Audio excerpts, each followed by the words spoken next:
अब हम आते हैं क्लाइंट्स पेज पर, जहां से हम सभी क्लाइंट्स का डाटा मैनेज कर सकते हैं, जहां आप न केवल व्यक्तिगत क्लाइंट्स का प्रबंधन करते हैं, बल्कि उनके पारिवारिक निवेश समूहों, फैमिली ग्रुप्स को भी आसानी से ट्रैक कर सकते हैं, जिससे फॉलोअप करना पहले से कहीं ज्यादा आसान हो जाता है।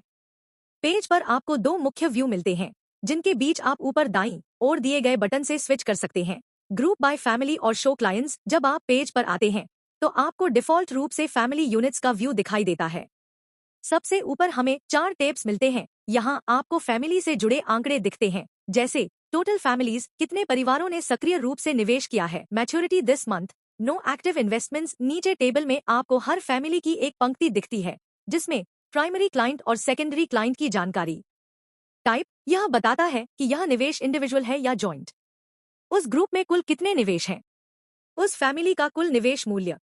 हर फैमिली के आगे एक व्यू बटन होता है, जिससे आप उस परिवार के सभी सदस्यों, उनके सभी निवेशों और लेनदेन का 360 डिग्री व्यू देख सकते हैं। यहाँ आपको एक ही स्क्रीन पर सब कुछ मिलता है।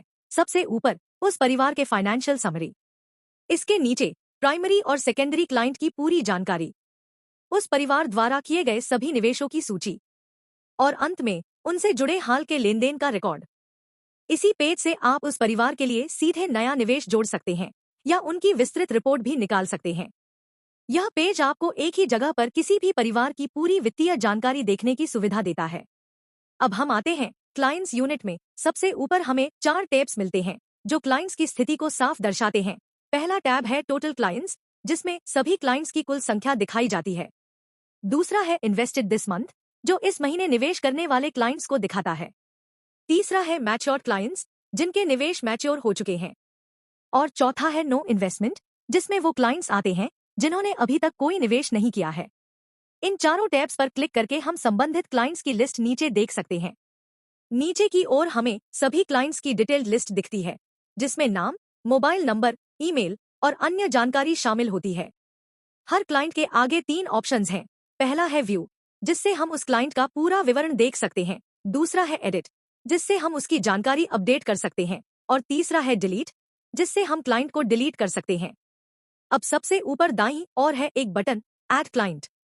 इस बटन पर क्लिक करते ही एक फॉर्म ओपन होता है, जिसमें हमें क्लाइंट से जुड़ी जानकारी भरनी होती है, जैसे कि क्लाइंट का नाम, मोबाइल नंबर, ईमेल आईडी, आधार नंबर, पैन कार्ड नंबर और बैंक डिटेल्स आदि। सभी जरूरी फील्ड्स भरने के बाद हम क्लाइंट को सेव कर सकते हैं। जब हम किसी क्लाइंट के व्यू बटन पर क्लिक करते हैं, तो उसका डिटेल पेज ओपन होता है। यहाँ पर उस क्लाइंट की सभी जानकारियां एक ही जगह पर व्यवस्थित तरीके से दिखती हैं। इसी पेज से हम उसे एडिट भी कर सकते हैं या जरूरत पड़ने पर डिलीट कर सकते हैं। इसके अलावा पेज के टॉप राइट कॉर्नर पर हमें एक बटन मिलता है, जनरेट रिपोर्ट। इस बटन पर क्लिक करके हम सभी क्लाइंट्स की पीडीएफ या एक्सेल रिपोर्ट आसानी से डाउनलोड कर सकते हैं। और पेज के सबसे नीचे पैजिनेशन दिया गया है, जिससे हम पेज दर पेज बाकी क्लाइंट्स की लिस्ट देख सकते हैं।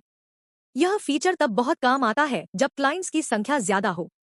तो इस तरह हम क्लाइंट्स पेज से नए क्लाइंट्स को जोड़ सकते हैं, मौजूदा डाटा देख और अपडेट कर सकते हैं और रिपोर्ट भी निकाल सकते हैं, वो भी बेहद आसान इंटरफेस के साथ।